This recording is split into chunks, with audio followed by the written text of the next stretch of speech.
Some gods are remembered because they fight darkness, but Surya is different. He does not fight darkness once. He defeats it every single morning, and maybe that is why his story feels so close to the human heart. Because the people we depend on most are not always the loudest, the fiercest, or the most dramatic. Sometimes they are simply the ones who keep showing up with light. Surya is the sun in Hinduism and also the sun god, one of the important deities with deep Vedic roots. In later Hindu tradition, several earlier solar traits and figures were gathered into this one divine form. He has long been associated with radiance, order, and the sustaining force that makes life possible. That already makes him powerful. But what makes him unforgettable is something gentler. Surya is not only the god of brilliance, he is the god of constancy.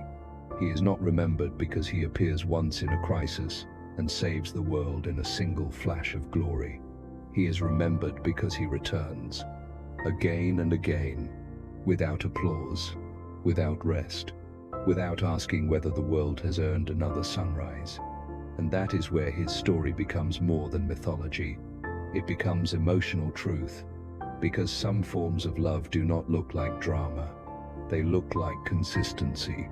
They look like warmth. They look like carrying life forward one more day.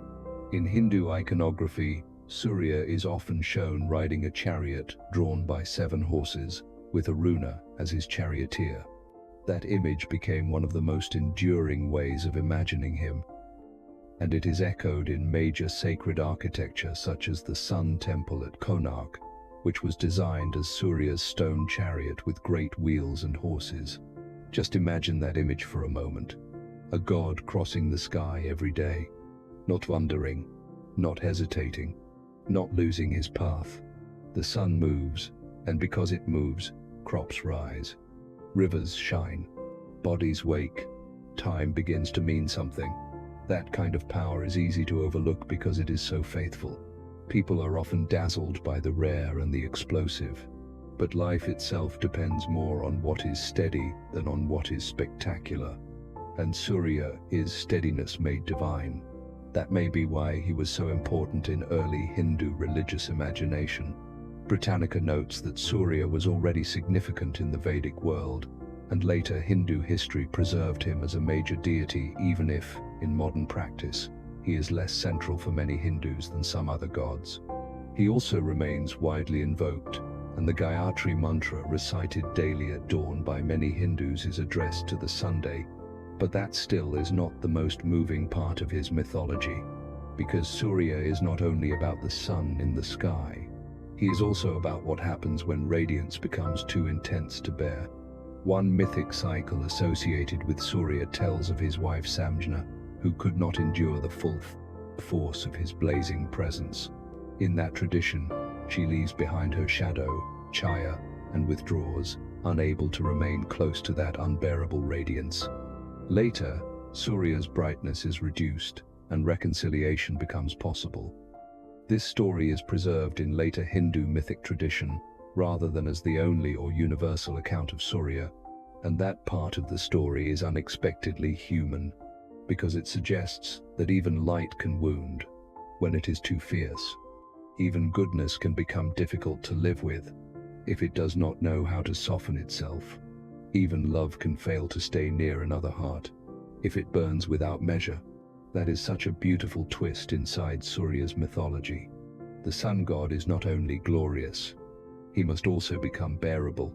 He must remain radiant, yes, but not in a way that destroys intimacy, not in a way that makes closeness impossible. And maybe that is one of the deepest lessons hidden in his story. Many people think strength means burning at full intensity all the time, always bright, always productive, always powerful, always on. But Surya's mythology quietly suggests something wiser.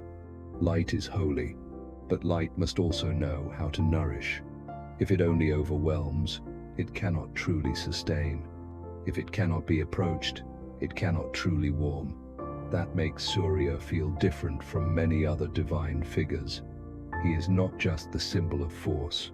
He is the symbol of life-giving force brought into order. And that matters even more when you think about the emotional role the sun plays in human life. So many people know what it means to go through an inner winter, a season where everything feels dim, heavy, colorless, unmoving.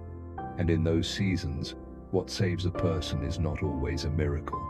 Sometimes it is simply the first return of warmth, a little clarity, a little energy, a little reason to get out of bed and believe the world has not ended.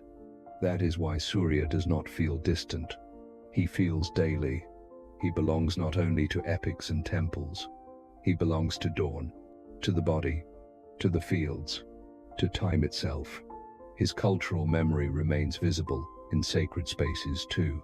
The great Konark Sun Temple in Odisha was built in his honor, and its design as a vast chariot of Surya shows how deeply his movement across the sky shaped devotional imagination. But perhaps the most healing thing about Surya is this: he does not come because the world deserves him. He comes because it is his nature to bring light. That is extraordinary, because people often live as though love must always be earned in perfect ways, as though care only arrives after worthiness has been proven, as though the broken parts of life must first become beautiful before they can receive warmth. Surya's story argues against that fear every morning. The light comes first. The warmth comes first. The chance to begin again comes first.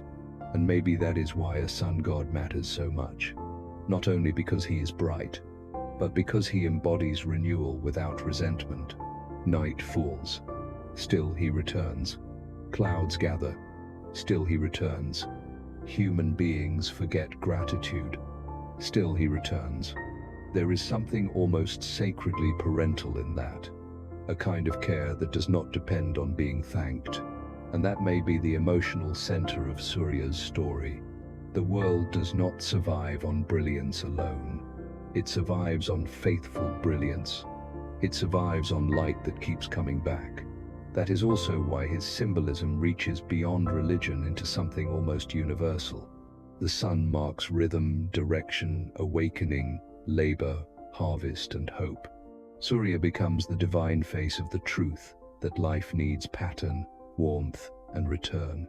So when people remember Surya, they are not only remembering a god with a golden chariot, they are remembering what it means to remain, to give, to rise again after disappearance, to bring warmth without asking the world whether it is ready. And perhaps that is why his story lands so deeply today, because a lot of people are tired. A lot of people are carrying invisible darkness. A lot of people are waiting for one honest sign that something warm can still find them. Surya answers not with speech, but with return. Not with philosophy, but with presence. Not with one dramatic rescue, but with a promise renewed every dawn.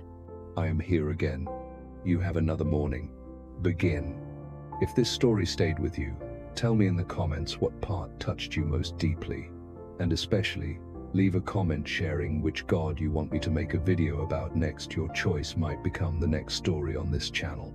If this video gave you a little warmth or a little strength today, don't forget to like, subscribe, and turn on the bell so you won't miss the next emotional mythology story.